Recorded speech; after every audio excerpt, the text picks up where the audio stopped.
네, 주목해봐야 될 이슈를 살펴보는 시간입니다. 더 이슈, 오늘의 이슈부터 확인해 보겠습니다. 새해 첫 모터쇼 디트로이트 증시 영향은 2019 북미 국제 오토쇼가 오늘부터 27일까지 미국 디트로이트에서 개최가 됩니다. 규모는 좀 많이 축소가 됐는데요. 그래도 모터쇼로서의 상징성은 여전한 그 상황입니다. CES 가전쇼에 밀려서 2020년부터는 1월이 아니라 6월에 개최가 된다고 하는데요. 이번에 오토쇼는 이 글로벌 신차 30여 종이 출격을 했습니다. 국내에서는 기아차가 이제 텔루라이드를 최초 공개한 것으로 알려지고 있고요. 현대차도 M3 모델이 선보일 것으로 알려지고 있습니다. 자, 그러면 증시에서는 또 어떤 영향 미치게 되는지 투자 전략까지 짚어보도록 하겠습니다. 허준식 해설위원과 함께하죠. 허 의원님 안녕하세요. 예, 안녕하십니까. 네.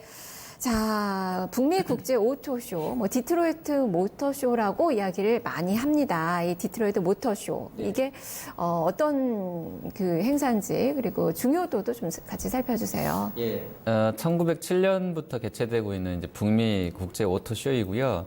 세계 3대 모터쇼 중에 하나가 되겠습니다. 올해는 이제 14일, 오늘부터 27일까지 진행이 될 거고요.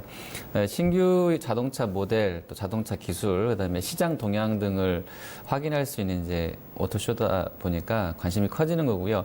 그 각종 뭐 신형 자동차 라인, 그다음에 컨셉트카, 그다음에 뭐 수소연료 전기차, 그다음에 하이브리드 및 전기차 등이 전시될 것 같습니다. 그리고 이 디트로이트 지역은 제너럴 모터스라든지 포드, 그리고 이제 크라이슬러 같은 미국의 3대 자동차 제조 업체들이 모여 있는 지역인데요. 아까 말씀드렸다시피 이제 그 해에 트렌드도 확인할 수 있겠고, 그래서 중요한 이벤트, 지역적으로도 그런 중요한 이벤트인 것 같습니다. 다만 이제 올해는 약간 CES 때문에 최근 몇 년 동안 좀 이제 그 김이 빠졌다라는 시황들이 많이 나와 있어요. 워낙에 CES가 먼저 1월 초에 열리게 되면서 어떻게 보면 이제 자동차 쪽과 IT 경계가 많이 무너진 듯한 흐름들입니다. 그래서 컨셉이 많이 제공이 되고 있기 때문에 이번에도 스마트 시티라든지 자율주행 이런 쪽으로 많이 가 있고 5G 기반해서 가 있는데, 벤츠라든지 BMW, 아우디 이런 업체들이 이미 작년 여름에 올해 2019년에 열릴 이 디트로이트 쇼에는 안 간다고 했다고 하고요. 그래서 이제 아마 내년부터는 1월 달 아니고 이제 여름 정도에 열릴 것 같다는 이야기도 나와 있습니다. 그래서 예전만큼 위상은 좀 떨어져 그렇게 높지는 않은데, 강하지는 않은데, 그래도 여전히 이제 북미 지역 아직도 중국에 좀 밀려는 있습니다. 자동차 쪽으로는 미국이 좀 큰 시장이기 때문에 하나의 트렌드를 볼 수 있다는 측면에서는 의미는 있겠다 이렇게 보여집니다. 그러네요. 네. 지금 독일 브랜드 3사 벤츠, 아우디, BMW가 일찌감치 불참한다고 해서 또 기대가 좀 많이 떨어진 것 같고, 말씀대로 정말 CES가 모터쇼, 이제는 가전쇼가 아니라 이제 모터쇼다라는 그 이야기가 나올 정도로 많이 이제는, 융합된 그런 제품들이 좀 많이 나오고 있는 것 같습니다. 자, 그렇다면 그래도 이 디트로이트 모터쇼가 이 모터쇼로서는 이제 처음으로 이제, 연초에 문을 연다는 측면에서 하나를 좀 바라볼 수 있을 것 같아서 상징성은 여전한데, 공개되는 그 신차는 어떤 것들이 있나요?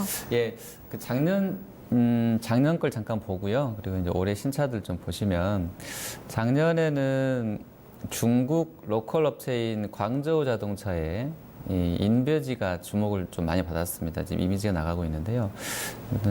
항속거리가 600km고, 그다음에 고속으로 무선 충전이 가능하고, 그다음에 전기차입니다. 그리고 이제 각각의 바퀴에 인휠 모터가 장착이 되고, 또 VR 디스플레이가 장착이 돼서 이 도어 자체가 보시면 이제 옆에가 다 막혀 있어요. 그래서 거기에 이제 VR 디스플레이가 들어가서 돌아가는 거고요. 그래서 당시로는 이제 혁신적인 컨셉트카로 좀 주목을 받았던 상황이었었고요. 그리고 신차냈던 쪽들 작년 거 쭉 보시면 람보르기니, 닛산, 벤츠는 대부분 이제 SUV가 나왔었고요. 포드랑 렉서스도 SUV를 냈었었네요. 그리고 인피니티라든지 우리 현대라든지 토요타 이런 쪽들은 이제 세단 쪽을 했었었고, 그리고 포드랑 쉐보레, 그러니까 제너럴 모터스 쉐보레랑 혼다 쪽, 쉐보레까지 보시면 이제 픽업 트럭 정도가 나갔었습니다. 그리고 올해는 특징을 좀 먼저 말씀드리면 스포츠카하고 SUV로 좀 정리가 되는데요. 먼저는 단종된 지 이제 17년 만에 다시 이제 부활을 하게 되는 일본 도요타의 스포츠카인 수프라가 나올 것 같고요. 그리고 역시 일본입니다. 닛산 계열의 인피니티가 순수 전기차를 콘셉트카로 선보일 예정이라고 하는데요. QX 인스퍼레이션이라고요. 이미지만 이렇게 나와 있습니다. 그리고 이제 캐딜락이 신형 SUV XT 시리즈가 있는데요. 4, 5 있었고요. 6 시리즈가 이번에 이제 새롭게 선보일 거라고 하고요.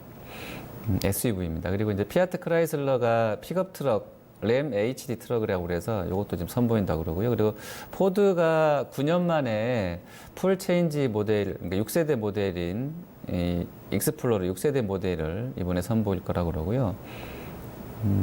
그다음에 기아차가 북미 전략형 대형 SUV인 텔루라이드를 선보인다고 하는데 이미지가 이렇게 나와 있습니다. 올해 양산 목표가 이제 5만 5천 대로 좀 공격적으로 좀 잡아놨다고 하는데 현대차가 앞서 이제 펠리세이드 했는데 뭐 약간 비슷한 유형인 것 같고요. 기아가 이제 텔루라이드로 역시 북미를 공략을 할 것 같습니다. 그리고 현대차가 스포츠카인데요. 벨로스터 N을 이제 공개할 것이라고 합니다. 종합해 보면 말씀드린 대로 역시나 이번에는 이제 SUV가 관심이 높고요. 사실 현대가 이제 펠리세이드로 이제 뭐 치고 나가고 있는 상황인데 어쨌든 이번 이제 데트로이트 오토쇼에서도 역시 SUV는 좀 많은 이야기가 될 것 같고요. 그리고 고성능 스포츠카에 대한 관심도 좀 높아져 있다 이렇게 보시면 되겠습니다. 네, 세단보다는 SUV가 뭐 요즘 뭐 대세인 것 같고 고성능 스포츠카는 또 많이 궁금하네요. 어떤 또 차들이 발표가 되는지.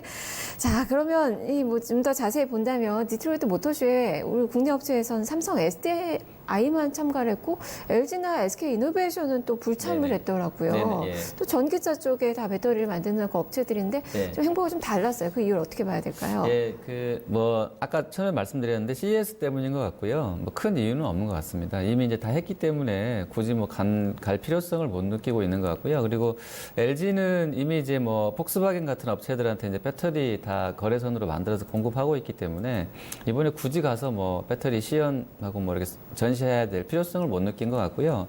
그리고 SK 이노베이션 같은 경우는 이미 이 CES 2019에 들어갔어요. 그래서 거기서 이제 전기차 배터리뿐만 아니라 그 핵심 소재인 리튬이온 배터리 분리막을 전시를 했던 상황이기 때문에요. 결론적으로 이제 CES 때문에 뭐 자동차랑 IT 경계가 많이 허물어졌는데 그런 양상 때문에 뭐 일부 업체는 가고 뭐 안 가고 하는 일도 있는 것 같습니다. 그리고 CES 이제 이야기가 나왔으니까 잠깐 설명을 좀 드리면요. 이번에 CES 2019에서 그쪽에 이제 갔다 왔던 연구원들이 아침에 리포트를 좀 많이 냈던데요. 달리는 로봇택시, 그다음에 뭐 날아다니는 에어택시까지 물론 이제 뭐 아직까지는 양산되거나 실현되려면 좀 시간 남았을 것 같긴데 그런 컨셉들이 나왔고요. 자동차에 대한 어떤 소유물 개념보다는 공유 컨셉으로. 근데 모르겠어요. 중국과 한국 이 아시아권 문화에서 공유 컨셉이 성공할지는 모르겠는데요. 어쨌든 이제 자동차는 공유 개념이 소유물 개념이 아니다 이런 컨셉들도 많이 자율주행 되고 하면 이제 공유 차량이 많아질 것이다라는 이야기는 참 많이 나오잖아요. 네, 그런 컨셉인데 사실 그렇게 되면 뭐 지금도 대중교통 전철하고 뭐 버스가 있는데 자동차는 다 갖고 있잖아요. 그래서 그런 부분에서는 실제로 이게 뭐 공유 경제로 갈지는 그냥 컨셉인 것 같습니다. 제 생각에는. 그래서 좀 봐야 될 것 같고요.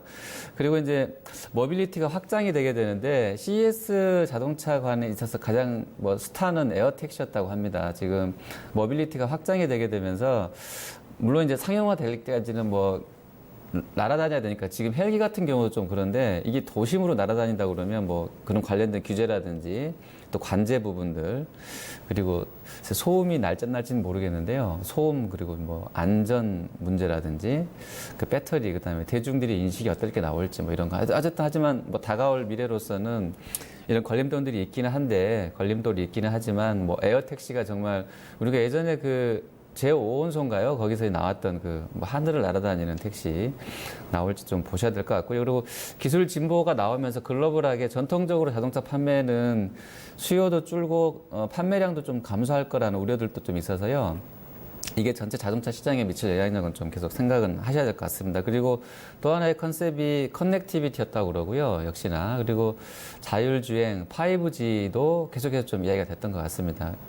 여기다 이제 뭐 스마트홈 관련해서 뭐 인공지능 관련된 얘기도 나와 있는데 대체로 보면 이제 글로벌하게 IT 업체들이 많은 돈들을 벌어서 자금력이 되는 업체들이 신규로 이제 미국 업체들을 빼놓을 수가 없을 것 같은데요. 뭐 AI 기반 기술도 미국이 거의 50~60%를 갖고 있다고 할 정도로 계속 그 생태계는 좀 선도적으로 치고 나가는 것 같아요. 그러니까 선점 효과가 계속 좀 미국 업체들한테 있는 것 같은데 뭐 아마존이나 구글 같은 경우도 뭐 완성차 시장까지 좀 가겠다라는 얘기도 좀 계속 나오고 있고요. 그리고 엔비디아도 자율주행 관련해서는 고성능 컴퓨팅 기술이 이제 요구가 되다 보니까 예전보다는 훨씬 더 엔비디아 이상도 좀 강화됐다는 얘기도 나오고 있고요. 그리고 인공지능과 뭐 자율주행, 뭐 현실화 관련해서 반도체 업체들이 이런 쪽들하고 이제 콜라보를 해서 같이 가는 부분들. 그러니까 결과적으로는 뭐 IT와 그 자동차가 이런 5G 초연결 뭐 스마트 시티 컨셉으로 가다 보니까 경계가 약간 좀 모호해지는 그런 부분들도 있었다, 이렇게 좀 설명드릴 수 있겠습니다. 네.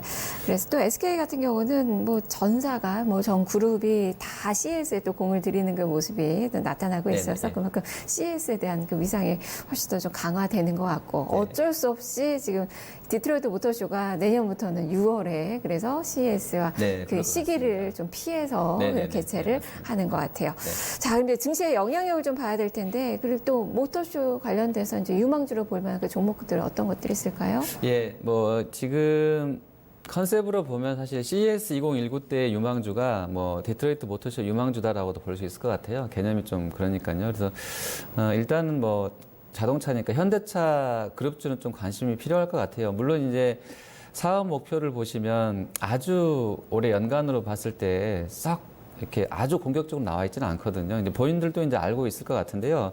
현대차 사업 목표를 보시면 뭐 올해 2% 증분인 468만 대 글로벌하게 보고, 기아차는 3.8% 증가한 이제 292만 대에서 총 글로벌 760만 대, YOY 증분으로는 이제 1.3% 정도를 보고 있는 것 같고요. 현대기아차가 워낙에 이제 미국 판매 비중이 20%에 육박해 있다 보니까 이번 모터쇼에서 이제 신차를 알리는데 좀 주력을 할 것 같습니다. 그래서 현대차 그룹사 주가들은 이번 달 월말까지 진행될 이 디트로이트 모터쇼 관련해서는 계속 좀 보셔야 될 것 같고요. 그리고 이제 자율주행 같은 종목군들은 아무래도 테마주이지만 아무래도 배터리나 자율주행 이런 쪽들은 계속 이야기가 될 수 있을 것 같아요. 그래서 좀 단기 매매는 가능할 것 같고요. 그리고 차량 경량화 관련해서 이번에 이 디트로이트 오토쇼에서도 차량 경량화 컨셉으로 좀 설명을 한다고 합니다. 일부 업체들이. 그래서 그런 관련된 종목, 물론 이제 테마성이기 때문에 뭐 코롱 플라스틱인가요? 뭐 이런 일부 작은 종목군들이 움직임이 아주 작습니다. 차량 경량화 테마주로 좀 묶여서 움직임들이 나오는데 글쎄 그런 쪽들 시세가 아직 확산될지는 모르겠습니다만 이 모터쇼 관련해서는 좀 보실 필요가 있을 것 같고요. 그리고 이제 뭐 ICT 융합이라든지 인공지능, 그다음에 스마트 모빌리티 투자 확대 이런 건들이 정부 정책과도 좀 맞닿아 있기 때문에요. 요건 꼭 모터쇼 기간이 아니더라도 이 자율주행 테마주들은 좀 계속 관심 있게 연중으로 좀 보셔야 될 것 같습니다. 네. 증권가에서 뭐 주목하는 뭐 종목으로 브리핑된 부분은 없나 봐요. 네, 디트로이트 모터쇼 관련해서는 리포트가 거의 나오고 있지 않습니다. 네, 알겠습니다. 말씀 잘 들었습니다. 네, 감사합니다.